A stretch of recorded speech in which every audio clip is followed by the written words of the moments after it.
भारतीय सनातन संस्कृति, भारतीय गुरुकुल परंपरा में रोज रोज चिल्लाता हूं, एक बार इसलिए चिल्लाता हूं कि एक बार में तुम सुनोगे नहीं। मैकॉले की शिक्षा व्यवस्था में नौकरी खोजी जा रही है, नौकर बनाए जा रहे हैं, और भारतीय गुरुकुल सनातन संस्कृति की शिक्षा व्यवस्था ऐसी थी जिसमें वहां से निकलने वाला विद्यार्थी नौकरी नहीं करता था, हजारों लोगों को नौकरी देता था, मालिक बन के निकलता था गुरुकुल से। हम उस गुरुकुल संस्कृति की बात करते हैं, तुम वहां भेजते नहीं अपने बच्चों को। वो विद्या मंदिर है हमारा, उसमें पढ़ेगा, हमारा क्लोंटन फोंटन ऑक्सफोर्डी स्कूल में पढ़ेगा, नाम है ऑक्सफोर्डी लिख दिए, है कुछ नहीं उसमें ऑक्सफोर्डी, वो सब देसी मुर्गी बैठे हुए वहां पर, बिलायती बोल यही सब करते हैं। और ये माँ बाप का इतना लहर है, ये जीवन में बेचारे खुद पढ़े नहीं है। तुम नहीं पढ़े हो तो इतने अच्छे हो, तुमने पढ़ाइयां नहीं की तो तुम इतने अच्छे हो।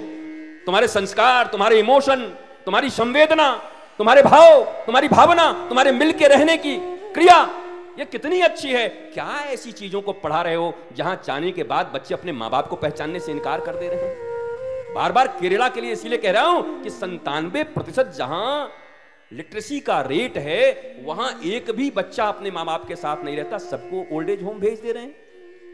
कौन सी संस्कृति का परिपालन कर रहे हैं, क्यों कर रहे हैं? गांवों की जिंदगी हमारी भारत की जिंदगी है, गांवों का देश हमारा भारत है। गांवों में आनंद है, मस्ती है, प्रेम है, आनंद है, आह्लाद है, पीपल के वृक्ष हैं, हाँ, चौपाल हैं, वो मस्ती है। गन्ना तोड़ के खाओ।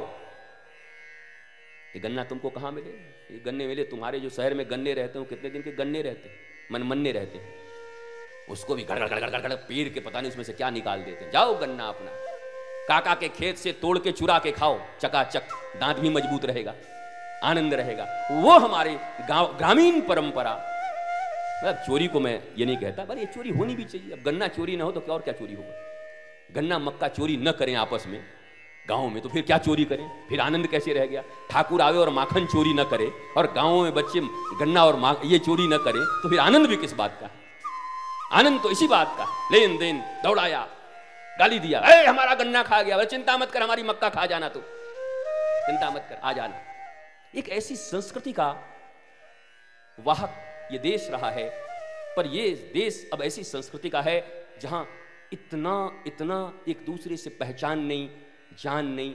और पहले तो तुम खुश हुए थे कि तुम्हारे सामूहिक परिवार टूटे, तुम्हें क्या पता था कि एक दिन तुम्हारा भी परिवार टूट जाएगा, हम दो हमारे दो भी नहीं रहेंगे। क्योंकि जो बीज बो दिया है वो बीज तो बड़ा होगा ना।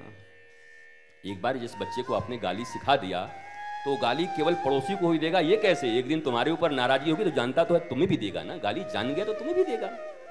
तो वो बीज बोना ही क्यों था? ये तुम्हारा अपना है, तुम्हारा पराया है, तुम्हारा ये है, तुम ऐसे करो ऐसे करो, वो चाची का लड़का है, वो चाचा का लड़का है, वो काका का लड़के, ये काका का लड़के, और लास्ट में कहा ये माँ बाप ही सबसे खराब है। पत्नी आके कहती है सुनो जी, बुढ़ों के चक्कर में ठीक से नहीं रह पाएंगे, दे दो इनको पैसे कौड़ी जो कौड़ी, लेकिन इनके साथ मतलब बड़े कचकच करते हैं, बाबूजी बड़े खांसते रहते हैं, और माँ एकदम कर कर करती थी, पढ़ी लिखी नहीं, मैनेज एडजस्ट कर पाऊंगी। अब बेचारा जीवन भर एडजस्ट करने के चक्कर में रह जाता हो, गपोड़ू मल जिसकी शादी होती कर नहीं पाता। अब तुम माँ बाप हो, कैसी जिंदगी दिया उसको? वो माँ बाप से प्रेम भी करता है और पत्नी उसका जीना भी हराम करती है, पत्नी को भी प्रेम करता है, पत्नी भी उसको प्रेम करती है। बेचारी की आधी जिंदगी इसमें निकल जाती है कि दोनों एक कैसे हों। दोनों एक तो नहीं होते, एक दिन वो गतप्राण हो जाता है, खुद ही निकल जाता है। ये कैसी संस्कृति दी आपने? अरे जब बोल चाल के और सामाजिक जीवन को ही ठीक न बना पाए तो ये क्या दो कौड़ी की पढ़ाइयों के पीछे पड़े हुए हो?